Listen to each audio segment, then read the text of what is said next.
Good morning, good evening, and good night. My name is Tristan. Welcome to Tristan's headquarters. I'm sure my regular viewers are probably wondering, Tristan, why are you doing another video for the week? I thought you said that you're gonna be doing a video once a week for the few months that is gonna pass. Well, here's the thing. I kind of wanted to get this video out of the way. This video is my Christian review of Harry Potter and the Cursed Child. So yeah. So I've been a fan of the Harry Potter series since a child, and I still enjoy it. I know some Christians have a problem with Harry Potter due to it being a magic world, but let's be honest, it's really just a fantasy world, kind of like Lord of the Rings and Chronicles of Narnia. I will admit that the magic system in Harry Potter isn't as Christian structured as the other two book series I just mentioned, but it's really just a fictional system nonetheless. It's not occultic, it's fantasy, it's fantastical, it's a fantasy world. But we're not here to talk about Harry Potter's theology today. We were here to talk about its so-called continuation, The Cursed Child. Here is my thought.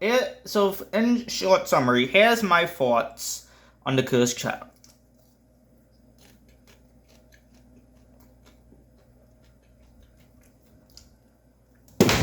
I hate this book. I hate this story. It's the worst continuation to any series ever.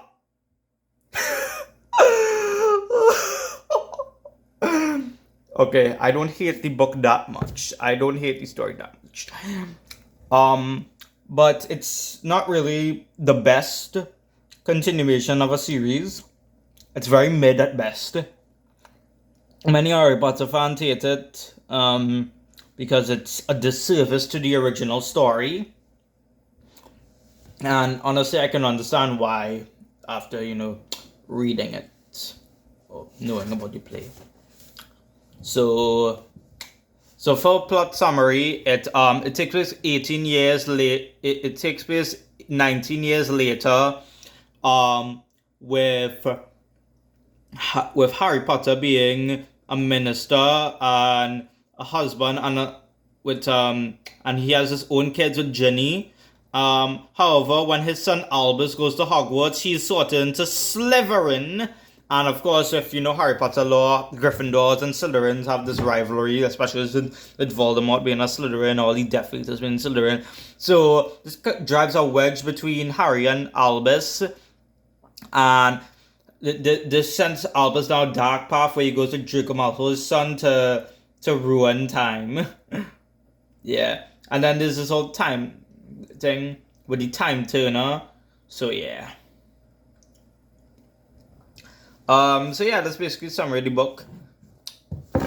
So this isn't actually just a book. This is a play. This is a play script. It was written by J.K. Rowling herself. Then there's also Jack Thorne and John Tiffany. These are the guys right here.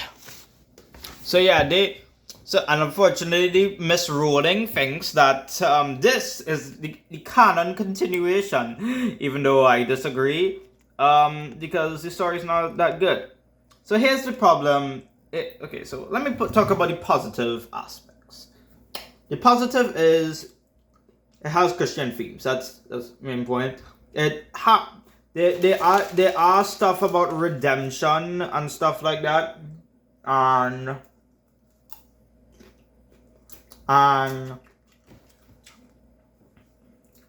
it was nice to see the Golden Trio back again. I like Draco's redemption. I like how Draco and Harry's kids actually became friends. That was an interesting plot line. I did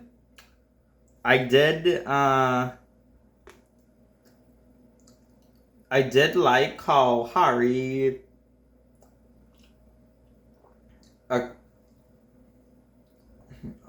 Actually, no, no.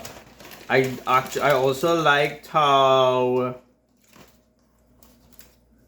they gave a more character to Amos Degree, Cedric Diggory's father. Cedric Diggory had died in the Goblet of Fire. So yeah. So yeah, those are the positives. The negatives I have with this book is that a lot of things don't make sense. Like how the time turners back, all the time turners were destroyed. Harry's kind of a jerk to his son and always argues with Ginny. I know couples argue, but come on, this is Harry and Ginny we're talking about. Ron is very goofy. Hermione is the same. She became the Minister of Magic. However, they decided to race swap her and make her black, even though in the books it was mentioned she was white. And also, Albus was such a brat, bro. Like, Albus Potter was such a brat. Like, he was so ungrateful to his father, so mean to his dad. Here's the thing. When he had got sorted into Slytherin, Harry didn't hate him, but Albus was just very negative because all the people in the school bullying him. Well, I understand bullying. Trust me, I've experienced bullying. It's not really an excuse to mistreat your dad who wants to help you. Yeah. I like that. And I think the only character that I think was really well done was Draco. I like his redemption, so yeah. But like I said, with the time turner stuff, like, it didn't make sense. All the time turners were destroyed. And the villain, Delphi, apparently she's the daughter of Voldemort. Kind of like an Antichrist figure there. However, Delphi, the character of Delphi doesn't make any sense because Voldemort is so evil and so cruel and so despicable that he'd never make children with anyone. They say that Bellatrix was her mother. Look, I know Bellatrix is a wicked witch, and she definitely did some wicked things, and she was devoted to Voldemort. However, we have to remember that Voldemort is like literally wizard Satan. He would never do that with any. He wouldn't do that with anyone, even Bellatrix.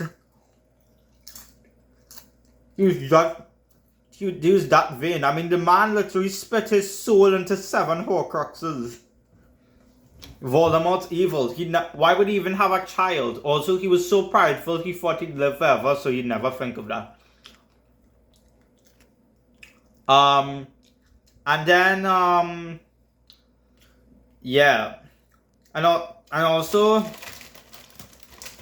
I find the story with all the time, stuff kind of made the thing a little rushed. Because here's the thing: the reason I like the Harry Potter books is because each story was about each year and their adventure. However, this story had skipped the first year, the second year, the third year, the fourth year.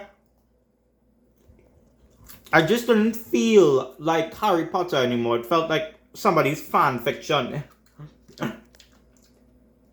And honestly, I really wish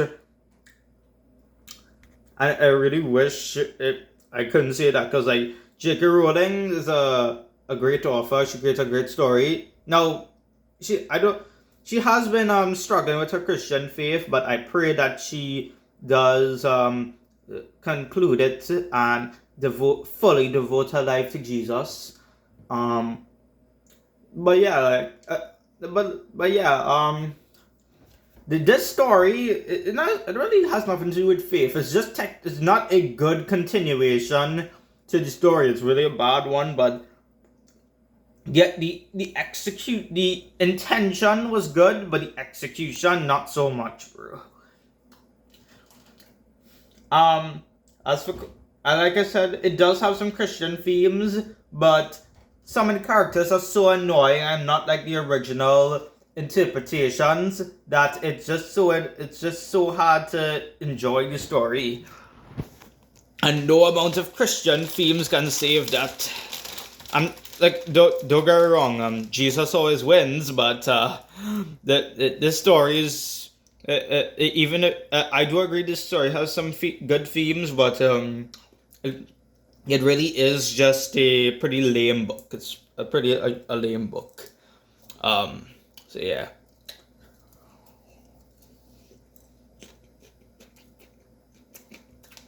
I might even I'd say read your Bible instead of this.